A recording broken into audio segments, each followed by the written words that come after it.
زرش کی سرخ آنکھیں صاف بتا رہی تھی کہ وہ رات بھر بے تحاشا روتی رہی ہے۔ میں نے دوسری شادی کر لی ہریش، تم اچھی طرح جانتی ہو کہ ہمارے خاندان کو، اس حویلی کو ایک وارث چاہیے، اور تم اولاد کی نعمت سے محروم ہو۔ شامر کے یہ الفاظ کسی زہریلے تیر کی طرح زرش کے دل کے اپار ہو گئے۔ زرش نے تڑپ کر کہا، ٹھیک ہے شامر، آج کے بعد آپ کبھی میری شکل نہیں دیکھیں گے۔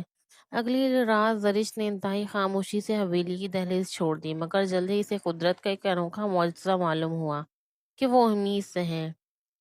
اس کٹھن وقت میں اس نے ایک نجی شفا خانے میں صفائی ستھرائی کا کام شروع کر دیا، اور وہیں اس کے یہاں بچے کی پیدائش ہوئی۔ وہاں موجود ایک بزرگ خاتون نے اس کی حالت دیکھ کر کہا، زرش بیٹی، تم اکیلی اس معصوم جان کو کیسے پالو گی؟ میری نظر میں ایک بے اولاد کا امیر گھرانہ ہے جو اسے گود لے سکتا ہے۔ گاڑی کی آواز سنتے ہی اس نے لپسٹک جلدی سے سنگار میز پہ رکھی اور دوڑ کے دروازے کی طرف آئی۔ یہ شامر کی گاڑی کی آہٹ تھی، وہ اچھی طرح جانتی تھی گاڑی کے راج میں کھڑے کر کے وہ ہمیشہ کی طرح سیدھا اپنے اوپر کمرے کی طرف آئے گا۔ زرش کے لبوں پہ ایک شرمیلی مسکراہٹ آ گئی۔ دروازے کے پاس ہچکچاتی ہوئی کھڑی ہو کر اس نے آئینے میں اپنا جائزہ لیا۔ آج برسوں بعد اس نے خود کو شامر کے لیے بالکل کسی نئی نویلی دلہن کی طرح سجایا تھا۔ پچھلی کئی راتوں سے وہ محسوس کر رہی تھی کہ شامر گھر سے بہت دیر سے لوٹتا تھا، اور اکثر تو رات کو غائب ہی رہتا تھا۔ ان کے رشتے میں جو دوریاں آ چکی تھی، زرش ہر صورت میں ان دوریوں کو مٹانا چاہتی تھی، کیونکہ شامر صرف اس کا شوہر نہیں بلکہ اس نے اس شخص سے ٹوٹ کر محبت کی تھی۔ سیڑھیوں پر چوٹوں کی چاپ سنائی دی تو زرش نے جلدی سے کمرے کا دروازہ کھولا اور باہر نکل آئی۔ اس نے نیلے رنگ کا ایک بے حد حسین کڑھائی والا لباس پہن رکھا تھا، بالوں کو خوبصورت جوڑا، ہلکا سا میک اپ، دونوں کلائیوں میں کھنکتی ہوئی کانچ کی چوڑیاں پہنے وہ شامر کا انتظار کر رہی تھی۔ آج وہ خلاف کے معمول جلدی لوٹ آیا تھا، ایک ایک قدم سیڑھی پہ رکھتا ہوا وہ اوپر کی طرف بڑھ رہا تھا، جس سے زرش کے دل کی دھڑکن تیز ہونے لگی۔ مگر شامی نے وہ لباس نہیں پہن رکھا تھا جو وہ صبح دفتر جاتے وقت پہن کر گیا تھا، بلکہ وہ سیاہ رنگ کے چست کرتے پاجامے میں ملبوس بے حد پرکشش لگ رہا تھا۔ زرش بے قابو ہوتی دھڑکنوں کے ساتھ سیڑھیوں کے پاس کھڑی اسے تکتی رہی۔ اوپر کہاں جا رہے ہو شامر؟ میری بات سنو۔ اچانک سریا بیگم کی روبدار آواز گونجی، جس پر شامر کی قدم وہیں رک گئی۔ وہیں زرش بھی گھبرا کر تیزی سے پیچھے پلٹی۔ ایک لمحہ ضائع کیے بغیر اس نے اپنے کمرے کا دروازہ کھولا اور دھڑکتے دل کے ساتھ اندر چلی گئی۔ اس کا دل سینے سے باہر آنے کو تھا اور پیروں میں لرزش اتر آئی تھی۔